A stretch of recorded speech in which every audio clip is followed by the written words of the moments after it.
First ever factory outlet, Mukunda Jewelries, KPHP, Somajigoda, Kottapet, Khammam. నమస్తే రమగారు. నమస్తే జయ. రమగారు, కార్తీక మాసంలో ఉన్నాము. ఆల్రెడీ సగం రోజులు కూడా అయిపోయినాయి. మిమ్మల్ని నేను ఎప్పుడూ అడుగుదాం అనుకున్నాను, ఇంకా అట్లా హడావుడి అయిపోయింది. ఏం చేస్తున్నారు, ఏంటి పూజ చేస్తున్నారా, రోజు దీపం పెడుతున్నారా?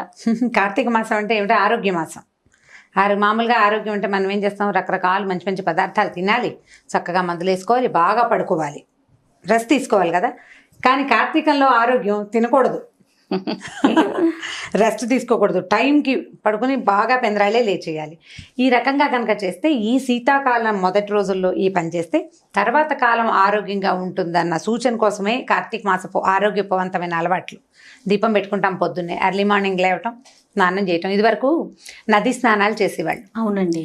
లేకపోతే నూతుల నుంచి నీళ్ళు తోడుకుని అమాంతం బకెట్ ఎత్తి పోసుకోవటం. ఎంత చలేస్తుంది రమ్మ. చలేదు, అదేగా చెప్తున్న టెక్నిక్ అదే ఉంది. మరి ఇప్పుడు నీకు ఓవర్ హెడ్ ట్యాంక్లో నీళ్లు ఖచ్చితంగా చల్లగా ఉంటాయి, ఎందుకంటే ట్యాంక్లో ఉన్న నీళ్లు చల్లగాలికి తర్వాత మంచుకి ఎక్స్పోజ్ అయి ఉంటాయి. బావిలో నీళ్లు వెచ్చగా ఉంటాయి, ఓకే, గ్రౌండ్ వాటర్ వెచ్చగా ఉంటుంది. అందుకని ఈ కాలంలో ఏం చెప్తారు, సముద్ర స్నానం, నదీ స్నానం, చెరువులు, దొరువులు చిన్న పొన్నవి, లేకపోతే నుయ్యి ఆఖరిది. నూతిలో నీళ్ళైనా వెచ్చగానే ఉంటాయి, వెచ్చగా వస్తాయి. మా నూతికి పంపు ఉండేది మా చిన్నప్పుడు. నా నూతికి పంపులో కొడితే వెచ్చటి నీళ్ళు వస్తాయి. శీతాకాలం పొద్దున్నే స్నానం చేస్తే చుట్టూతో చలిగా ఉంటుంది, భూమిలో నుంచి వెచ్చటి నీళ్ళు వస్తాయి పైకి. ఆరోగ్యం.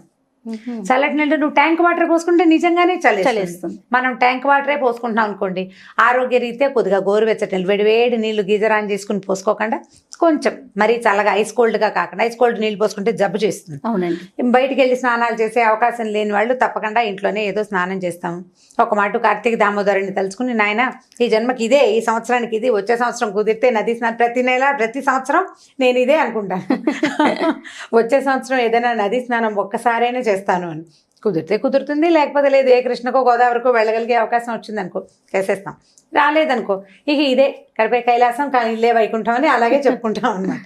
ఈ పొద్దున్నే స్నానం, తర్వాత ఏమో సోమవారాలు ఉపవాసం ఉంటాం, పగలు ఉపవాసం చేసి రాత్రి భోజనం చేస్తాం. ఏకాదశిలో రోజంతా ఉపవాసం ఉంటాం, ద్వాదశి నాడు పారణ చేస్తాం. ద్వాదశి మధ్యాహ్నం నిద్రపోకూడదు, అదొక నియమం. ఈ కార్తీక మాసంలో కూడా పగళ్ళు పడుకోకూడదు, నక్తాలు చేస్తాం. కార్తీక నక్తాలు అంటే పగలల్లా ఉపవాసం ఉండి ప్రతిరోజు చుక్కలు చూసాక భోజనం చేస్తాం. చుక్క చూసి భోజనం చేస్తాం. ఈ చుక్క చూసి భోజనం చేసే వాళ్ళు మధ్యాహ్నం భోజనం చేయలేదు కదా అని రెస్ట్ తీసుకుని నిద్రపోకూడదు, నిద్రించకూడదు. రాత్రి భోజనం చేసి పడుకోవచ్చు, మళ్ళీ తెల్లవారుజామున లేచేసేయాలి దీపాలు పెట్టడానికి. ఈ నియమంతో పనిచేస్తే హెల్తీగా ఉంటాం అనేది నిర్వాదం, ఖచ్చితంగా హెల్తీగా ఉంటాం. ఇలా పని చేయాలి. ఒకటి, ఇప్పుడు పౌర్ణమి వస్తుంది కదా, ఇప్పుడు ద్వాదశి అవి ఏకాదశి అయిపోయినాయి, ఏకాదశి ద్వాదశిలు అయిపోయిన తర్వాత ఇక వచ్చేది పౌర్ణమి. పౌర్ణమికి రకరకాల పద్ధతులు ఉంటాయి. కొంతమంది పెద్దవారు చెప్పినవి ఫాలో అవుతారు, ప్రతి సంవత్సరం కొత్త, ఈ సంవత్సరం ఏం చేయాలి అని. కొంతమంది ఇళ్లల్లో ఉన్నవి ఫాలో అవుతారు. ఇళ్లల్లో ఉన్న పెద్దవాళ్ళ అమ్మమ్మలు, నాయనమ్మలు, అమ్మలు, అత్తగారులు చేస్తుంటే వాళ్ళ వెనకాల పడి చేయటం. పౌర్ణమికి నోములు ఉంటాయి, తోరణ నోములు అంటారు, అదొక రకం. దాని మీద బాగా వివరంగా నాకు తెలీదు. తోరాలు ఉంటాయి, ప్రతి సంవత్సరము ఆ తోరాలు తీసి దాచిపెట్టుకుంటారట, అదొకటి. కేదారేశ్వర వ్రతం చేసుకునే వాళ్ళు కొంతమంది, సత్యనారాయణ వ్రతం చేసుకుంటారు కొంతమంది. ఆ సత్యనారాయణ వ్రతం కూడా చేస్తారు ఈ పౌర్ణమి నాటికి. కేదారేశ్వర వ్రతం అని విన్నాను, కానీ సత్యనారాయణ వ్రతం కూడా చేసుకుంటారు. ఇదొకటి. అక్కడి నుంచి లేకపోతే మనం ఏం చేస్తాము, 365 ఒత్తులు వెలిగించుకోవడం. సంవత్సరం అంతా వెలిగించకపోయినా, లేకపోతే ఇబ్బంది రోజుల్లో వెలిగించకపోయినా ఆ దోషం పోవటానికి భార్యకు ఒక 365, భర్తకు ఒక 365 వెలిగించాలని, ఇవి రెండు వెలిగించి పెట్టుకోవటం. ఈ దేవాలయానికి వెళ్ళే పద్ధతి ఒకటి. దేవాలయానికి అంటే మన ఇంట్లో సాగదు, నిలబెట్టలేము, లేకపోతే మనకే ఏమిటంటే యాంబియన్స్, వాతావరణం సరిగ్గా లేదనిపిస్తుంది. దేవాలయానికి వెళ్తే ఒక ఆధ్యాత్మిక వాతావరణం ఉంటుంది, కొంత స్థిమితం ఉంటుంది. గుళ్ళో చాలా మంది పెడుతుంటారు, వాళ్ళతో పాటు పెడితే మనకు కూడా కొంత ఆధ్యాత్మిక భావాలు ఇంకొంచెం పెంపొందుతాయి కదా. సరే, దేవాలయానికి వెళ్ళి పెట్టేటట్టయితే దేవాలయంలో పెట్టుకోవటం, లేకపోతే మన ఇంట్లోనే. నేనైతే ఈ దేవాలయాలకి వెళ్ళలేను, అంతమంది గుంపులుగా జనం ఉండి ఒకళ్ళ దీపాలు ఒకళ్ళు తోసేసుకుంటున్నారన్న భావన నాకు ఆసక్తికరంగా వదిలే ఈ పని అనిపిస్తుంది. నేను ఇంట్లో పెట్టుకుంటాను, తులసి దగ్గర పెట్టుకుంటాం. ముగ్గు వేస్తారు తులసి దగ్గర. తులసికి మామూలుగా మా తులసి కొంచెం ఎత్తు మీద ఉంటారు, పైన ఉంటుంది తులసమ్మ, కిందకి దింపుకుంటాను అనమాట. ఆ ఒక రోజుకి ముగ్గేసి ముగ్గులో తులసిని కూర్చోబెడతాం. ఈ తులసికి ముందుకి మళ్ళీ ముగ్గేసుకుంటాం, శంఖచక్రాలు, పద్మము ముగ్గేస్తాం. ఇప్పుడు ఈ పద్మంలో ఈ 2 ప్రమిదలు 365 365 ఒత్తులు వేసి వెలిగించుకోవటం. ఈ ఒత్తుల్ని మనకి ఇప్పుడు దొరికేస్తున్నాయి. ఇది వరకు చేత్తో చేసుకుని పెట్టుకునేవాళ్ళం, నెల మొదటి నుంచి చేసుకునేవాళ్ళము. ఇప్పుడు దొరికేస్తున్నాయి చక్కగా. ఇంతలా ఒక కట్టగడతాడు, పైన చిన్న ఒత్తి పెడతారు. నా చిన్నప్పుడు ఇంట్లో అమ్మ వాళ్ళు పిన్ని వాళ్ళు వీళ్ళందరూ చేసుకునేవాళ్ళు. విభూతితో చేస్తారు కదా. అంటే విభూతి ఉంటే మనకి ఒత్తి తిరుగుతుంది అనమాట. పురి రావాలి కదా. మనకి మామూలు పత్తి మన చేతికి తిరగదు. విభూతి రాసుకునేసరికి బరగ్గా అవుతుంది. ఈ బరక మీద తిరిగి చక్కగా ఇలా తిరిగి మనకి బాగా వస్తుంది. అప్పుడు దారపు ఒత్తులతోటి చేసుకుంటాం. ఇది ఒక పద్ధతి. ఇప్పుడు దీన్ని ఏం చేస్తాము, ఈ 365 ఒత్తులు అంటే అప్పటికప్పుడు వెలిగిస్తే వెలగదు. దాన్ని ఏం చేస్తామంటే పొద్దునే మనం దేవతార్చన చేసుకునేటప్పుడు పొద్దున దీపం పెట్టుకునే అలవాటు ఉన్నవాళ్ళు లేదా దేవతార్చన పద్ధతులు ఉన్నవాళ్ళు అప్పుడే ఆవు నేతిలో కనుక తడిపి ఉంచితే సాయంకాలం దీపం నిలిచి కాలుతుంది. మార్నింగ్ పెట్టేస్తే పొద్దున నానబెట్టుకోవాలన్నమాట. నువ్వు సాధారణంగా ఆవు నూనెతోటే చేస్తాం. ఆవు నెత్తి దీపాలే కదా అసలు కార్తీకం అంతా ఆవు నెయ్యే వాడుకుంటాం కదా. నిలబడి కాలుతుంది అనమాట. అది మధ్య మధ్యలో కొండెక్కిపోకుండా విరిగిపోకుండా స్థిమితంగా కాలడం కోసం, అంటే దీపం నిలబడి వెలగాలి కదా, పూర్తిగా ఆహుతవ్వాలన్నది ఒక నియమం. దీపం ఇప్పుడు మనం మామూలు దీపారాధన దేవతార్చన దగ్గర రోజువారీ చేసుకునేటప్పుడు దీపం బాగా నూనె అయ్యే వరకు ఉండటం ఒకటి, దీపం నిలిచి వెలగటం. ఒక్కొక్కసారి ఒత్తులు కూడా ఆహుతైపోతాయి. ఒత్తులు ఆహుతైతే చాలా మంచిదని ఒక భావన. ఒక్కొక్కళ్ళు ఆటభేదాలు ఉంటాయి, ఒక్కొళ్ళు ఒక రకంగా చెప్తారు. ఒత్తి మొత్తం ఆహుతైపోతుంది, అది కూడా బాగానే ఉంటుంది. ఈ 365 ఒత్తులు ఆహుతైతే బాగుంటుందని 2-3 పెద్దవాళ్ళ దగ్గర విన్నాను నేను. ఇది ఒక విధానం. పల్లెటూళ్ళల్లో అయితే ఏం చేసేవాళ్ళం అంటే ఈ 365 ఒత్తులు వేసేటప్పుడు దీపాలని చెరువులో వదిలిపెడతారు. జ్వాలా తోరణం అంటారు. ఈ జ్వాలా తోరణానికి దేవాలయాల దగ్గర చేస్తారు ఒక విధానం. దేవాలయాల బయట అంటే చిన్న చిన్న గుళ్ళల్లో చెయ్యరు, ప్రమాదాలకి దారి తీస్తుంది. పెద్ద ప్రాంగణాలు ఉండే దేవాలయాల దగ్గర ముఖద్వారం దగ్గర ఏం చేస్తారంటే గడ్డితో తోరణం ఏర్పరుస్తారు. ఈ సాయంకాల అర్చన అయిన తర్వాత అది వెలిగిస్తారనమాట. ఈ తోరణం ఈ స్వామిని ఊరేగింపుకి తీసుకొస్తారు శివాలయాల్లో నుంచి. ఆయన బయటకు వస్తాడు, ఆ జ్వాలా తోరణం కింద నుంచి స్వామి లోపలికి వెళ్తాడు. ఆయనతో పాటు ఆ తోరణం కింద నుంచి మనం వెళ్తే గనక చాలా గ్రహ పీడలు అవి తొలుగుతాయని ఒక నమ్మకం. గడ్డి తోరణానికి ఏమైనా ప్రత్యేకమైన కథ ఉందా రమ్మగారు? ఇవి తెలియదు, అట్లాగే చెప్తారు జ్వాలా తోరణం అని. కానీ చిన్నప్పున్న దేవాలయాల్లో ఇది పెట్టుకోరు. ఈ జ్వాలా తోరణంతో పాటు శివుడితో పాటు మనం లోపలికి వెళ్తాం. అయ్యవారు లోపలికి వెళ్తాడు, ప్రదక్షిణ చేయిస్తారు, ఆయన బయటకు వస్తాడు, ఊరేగింపుకి వస్తారు. తిరిగి స్వామి లోపలికి వచ్చేటప్పుడు ఈ జ్వాల వెలిగిస్తారు. ఈ తోరణం కింద నుంచి అయ్యవారు లోపలికి వెళ్తాడు, ఆయన వెనకాలే భక్తులందరూ హరోహర అని లోపలికి వెళ్తారు. ఈ తోరణం కింద నుంచి వెళ్తే ఈ సంవత్సరపు గ్రహపీడలు అనారోగ్యాలు అవి తొలగిపోతాయని ఒక నమ్మకం. అన్ని దేవాలయాల్లో చెయ్యరు. ఇప్పుడు మనకు సమర్థంగా ఉంటాయి సిటీల్లో దేవాలయాలు, అక్కడ కొంచెం తక్కువ. సిటీకి కొంచెం దూరంగా ఉండే శివాలయాల్లో ఇవి కనపడుతూ ఉంటాయి. ఇది చేస్తారు ఒకటి. అక్కడి నుంచి అరటి దొప్పల్లో దీపాలు పెడతారు, నీళ్ళల్లో వదిలిపెడితే ఈ నీటిలో కూడా జ్వాల వరుసగా అలా దీపాల వరుస నీళ్ళల్లో కదులుతూ వెళ్తూ కనిపిస్తుంది. నదీ పరివాహక ప్రాంతాల్లో ఎక్కువగా కనిపిస్తుంది. మనం ఇక్కడ నీళ్ళే ఉన్నాయి, ఒక టబ్బుతో నీళ్ళు పెట్టుకుని నీళ్ళల్లో వదిలిపెట్టడమే ఒక శాస్త్రం కింద. బకెట్లో వదిలిపెట్టామని టబ్బులో వదిలిపెట్టామని చెప్తారు. టబ్బులో వదిలిపెట్టడం ఏమంత శాస్త్రసమ్మతమైన సంగతి కాదు. మనకి వేరే ఆప్షన్ లేదు కాబట్టి బాత్రూంలో స్నానం చేసినట్టుగా టబ్బులో వదిలిపెట్టడం. జ్వాలని నది పరివాహక ప్రాంతాల్లో కనుక కాలువలో వదిలేమనుకో, కాలువతో పాటు ఆ జ్వాల ముందుకెళ్తుంది, దీపం ముందుకెళ్తుంది. ఇప్పుడు మనం అరటి దొప్పల్లో ఏం చేస్తారు, చిన్న మూతలతోటి హోల్స్ లాగా చేసి అందులో ఆవునేతి దీపం వెలిగిస్తాం. అది నీళ్ళలో వదిలిపెడితే ప్రవాహ వేగానికి ఆ జ్వాల ముందుకెళ్ళిపోతుంది, దీపం ముందుకెళ్తుంది కదా. అలా వెళ్తున్న వరుస ఆ దారిలో ఉన్నటువంటి చాలా రకాల సూక్ష్మక్రిములని నాశనం చేస్తుంది. పరివాహక ప్రాంతాలను శుభ్రం చేసే విధానాల్లో ఇదొక విధానంగా భావిస్తారు. పసుపు కుంకుమ పువ్వులు వేసి దీపానికి అర్చన చేస్తారు, ఆ దీపాన్ని వదిలిపెడతారు. అట్లా చాలా దీపాలు ముందుకు వెళ్తుంటే ఆధ్యాత్మిక ధోరణి పెంపొందుతుంది, చుట్టుపక్కల వాతావరణం పవిత్రీకరింపబడుతుంది.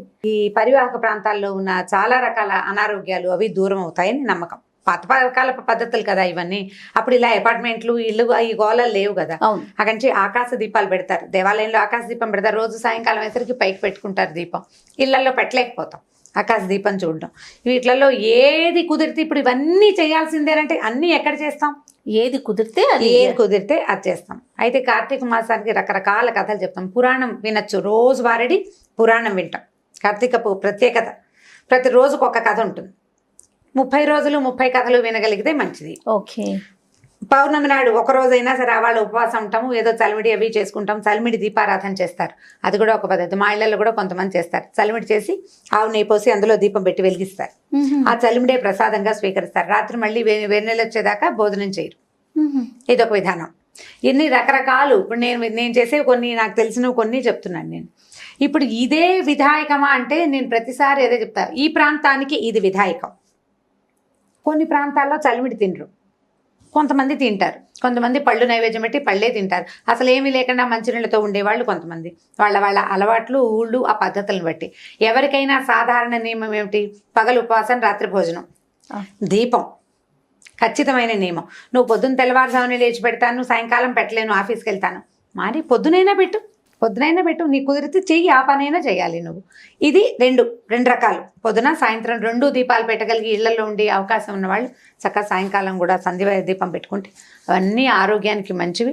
మనకి ఏంటంటే భగవంతుని చేరడానికి మనం ఎన్నుకున్న రకరకాల మార్గాల్లో ఇది ఒక మార్గం. కార్తీకం చాలా ప్రత్యేకమైన మాసంగా చెప్తాం కదా. పౌర్ణమి నాడు ఇన్ని రకాలు చేస్తాం. 365 ఒత్తులు వెలిగించుకోవటం. నాకు ఇంకొక విధానం ఉంది. ఒక పెద్ద ఆవిడ ఒకసారి చెప్పారు, మామూలుగా ఈ పౌర్ణమి రోజుల్లో పూర్ణచంద్రుడు కనపడతాడు మనకి కదా. ప్రతి చోట, ప్రతి ప్రాంతాల్లోనూ చంద్రుడు కనిపిస్తాడు. ఈ చంద్రుడిలో లలితాదేవిని భావన చేసి శ్రీ లలిత చదువుకుని లలితా సహస్రనామం చదువుకుని వెండి పళ్ళెంలో కానీ వెండి గిన్నెలో కానీ పాలతోటి పాయసం చేసి పాయసాన్ని నివేదన చేసి స్వీకరించమంటారు. ఓహో. పౌర్ణమి నాడు గనక ఇట్లా లలిత పారాయణ చేస్తే అది కామ్యమని, కోరిన కోరికలు సిద్ధిస్తాయని, మనశ్శాంతి దొరుకుతుందని చెప్తారు. చంద్రుడు మనఃకారకుడు. మనం మామూలుగా పౌర్ణమి రోజుల్లో సముద్రానికి ఆటుపోట్లు ఎక్కువ అవుతాయి కదా. అవునండి. అందుకని చీకటి పడ్డాక వెళ్ళకూడదంటారు. కొన్ని రకాల కరెంట్స్ ఉత్పన్నమై అవుతాయి, అందుకని పౌర్ణమికి చెప్తారు కదా, పెరుగుతాయి, ఆటుపోట్లు ఎక్కువ అవుతాయి. కానీ కార్తీక పౌర్ణమికి ప్రత్యేకంగా ఖచ్చితంగా సముద్ర స్నానం చెప్తారు. కార్తీక పౌర్ణమి స్నానాలు చాలా విశేషం. కార్తీక స్నానాలే విశేషమైన స్నాన విధులు అవి. పౌర్ణమి నాడు ఈ సముద్ర స్నానం చేయడం ఇంకా విశేషమైంది. పున్నమి చంద్రుడి వీపు కనుక పడితే ఆ సూర్యుడు చంద్రుడు ఈ నెలల్లో ఈ మధ్యలో పౌర్ణమికి వాటికి దగ్గరలో సూర్యచంద్రులు ఇద్దరు ఒక్కసారే ఆకాశంలోకి వస్తారని, ఆ వెలుగులు ఈ నదుల మీద పడడం వల్లే వాటిలలో కరెంట్స్ అంటే అందులో ఉండే శక్తి పెరుగుతుందని చెప్తారు. అందుకు ఈ నదీ స్నానాలు అవి నియమబద్ధంగా చేయాలంటారనమాట. కుదిరితే చేస్తాం, కుదరకపోతే ఇప్పుడు నేను చెప్పాను కదా వచ్చే సంవత్సరం చేస్తానని ఒక దండం పెట్టుకుంటాం. కుదిరిన ప్రకారంగా చేసుకుంటూ వెళ్తాం. పౌర్ణమి నాడు నియమంగా పగలు ఉపవాసం, సాయంకాలం భోజనం, సాయంత్రం దీపం పెట్టుకోవటం. ఈ 365 ఒత్తులు వెలిగించగలిగితే వెల్ గుడ్డు. నీ వల్ల కాలేదు, సూక్ష్మంలో మోక్షం ఒక దీపమైన ఒక్క జోడు దీపాలు వెలిగించి చంద్రుణ్ణి చూశాక భోజనం చేయటం. మనం ఏదైనా నివేదన చేసుకుని కుదిరితే మేడ మీదే భోజనం చేయగలిగితే ఆ చంద్రకిరణాల వల్ల మనకి ఆహారం అమృతతుల్యం అవుతుందని చెప్తారు. చీకటి పడ్డాక చేస్తాం. ఎలాగైనా 6ంటికి తినే కదా, 7 గంటలు అయిపోతుంది. పాయసం, పప్పు ఏదో చేసుకుంటాం. మనకి 5 నుంచి చీకటి అనిపించేస్తుంది. చలికాలం కదా, ఈ చంద్రుడు సోకిన చంద్రకిరణాలు సోకిన ఆహారాన్ని తీసుకుంటే ఆరోగ్య వృద్ధి, మనసు చాలా ప్రశాంతంగా అవుతుందట. మైండ్ కూల్గా ఉండటానికి చంద్రుడు బాగా ఉపకరిస్తాడు. అందుకని వెన్నెట్లో తిరగండి. బాగా డిప్రెస్డ్గా ఉన్న వాళ్ళకి, కాస్త బాధగా ఉంది, వెన్నెల్లో తిరగండి అని చెప్తారు. మనశ్శాంతిగా ఉంటుంది. చల్లదనం వల్ల ఒక రకమైన ఆహ్లాదకరమైన వాతావరణం వస్తుంది. ఈ ప్రసాదాన్ని మనం చంద్రుడికి చూపించుకోవచ్చు. అందుకని ఏం చేస్తాం, తులసిని ఆరు బయట పెట్టుకుంటాం కదా. అవును, ఇళ్లలో ఉండదు కదా మనకు తులసి చెట్లు, కొంచెం ఆరు బయట ఉంటాయి. ఇంకా కొంచెం వెన్నెల సోకే చోటు ఉంటే మరీ అదృష్టం. అక్కడే ఏదో చేసిన పదార్థాలు, పాయసం అవి తీసుకెళ్ళి నివేదన చేయటం, మనం తులసికి నివేదన చేయటం ఒకటి, చంద్రుడికి నివేదన పెట్టడం రెండో విధానం. ఈ 2 విధానాల ప్రకారం కార్తీక పౌర్ణమిని ఈజీగా, సింపుల్గా, చక్కగా చేసేసుకోవచ్చు. నేనైతే వీటిలలో దాదాపుగా అన్ని నేను చెప్పిన విషయాలన్నీ నా సొంతమే. ఓకే. 1, 2 మరి ఈ చెరువుల్లో వేటాలు అవి ఈ ఊళ్ళల్లో చేయలేం, మనం చేయలేకపోతాం కదా. ఈ చేయగలిగేవన్నీ చేసుకుందాం. ఎలాగో ఇదంతా హెల్దీ థింగే. ఆవు నెయ్యి తాలూకు కాలిన పొగ ఆరోగ్యదాయకమైంది. అవును. నువ్వుల నూనె పొగ కూడా అలాంటిదే. నువ్వుల నూనె పొగతోటి క్రిములు, సూక్ష్మ క్రిములు నశిస్తాయి. నెయ్యి ఆయుర్వృద్ధి అని చెప్తారు. ఘృతం ఏంటంటే ఆయుష్ను పెంచుదని వేదంలోనే చెప్పబడింది. ఆహారంగా తీసుకుంటే ఎంత వృద్ధో దాని నుంచి వచ్చే పొగని పీల్చినా కూడా అంత వృద్ధి జరుగుతుంది. ఆయుర్వృద్ధి అనే ఖచ్చితంగా ఈ నెలలో ఇది వాడండి అని చెప్తారు. అన్ని నెలల్లోనూ ఆవు నెయ్యి వాడేయాలి అంటే మనకు కుదురుతుంది? కుదరదు. సంవత్సరంలో ఒక్క నెలైనా మీరు ఈ పని చేయండి అంటే చేస్తామని మన పెద్దలు ఈ విధిని మనకు ఏర్పరిచారు. ఆవు నేతి దీపాలు పెట్టండి. వీలయ్యి మీకు బాగా కుదిరి ఇంటి నిండా వాకిలి నిండా దీపాలు పెట్టుకోగలిగితే మహత్తరంగా ఉంటుంది. అవన్నీ చేయలేకపోయినా 2 దీపాలైనా పెట్టుకుని చక్కగా ఆరోగ్యవంతమైన కార్తీక మాసాన్ని మీ సొంతం చేసుకోండి. ఓకే రమ్మ గారు. ఓకే, నమస్తే. ఈ వీడియో కనుక మీకు నచ్చినట్లయితే లైక్ చేయండి, షేర్ చేయండి. మరిన్ని వీడియోస్ కోసం మా ఛానల్ని సబ్స్క్రైబ్ చేసుకోండి.